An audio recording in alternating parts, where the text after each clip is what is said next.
అందరూ వచ్చి ఇట్లా నిలబడుతున్నారు.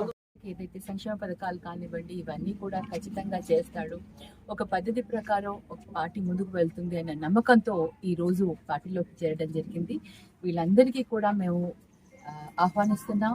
మరి పార్టీ పరంగా వైఎస్ఆర్సీపీ పార్టీ పరంగా ప్రజల్లో ఉండి ప్రజలకు సేవ చేసుకుని ప్రజల మధ్యలో వాళ్ళకి కావలసిన విధంగా అందరూ సర్వీస్ చేయాలని ఆశిస్తూ వీళ్ళందరికీ కూడా మేము అందరం కూడా అండగా ఉంది ఏ విధమైన కార్యక్రమాలైనా సరే మేము ఎప్పుడు కూడా తోడుగా ఉంటామని తెలియజేస్తున్నాను.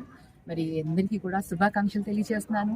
ఒక మంచి నిర్ణయం తీసుకున్నారు. ఈరోజు ఒక మంచి నిర్ణయం తీసుకుని ఒక మంచి పార్టీ ఒక నాయకుడి మీద నమ్మకంతో ఇవాళ వచ్చారు కాబట్టి వాళ్ళు ముందుకు వెళ్ళగలుగుతారు. అదే ధైర్యంతో మేమందరూ కూడా వారిని ముందుకు తీసుకున్నారు.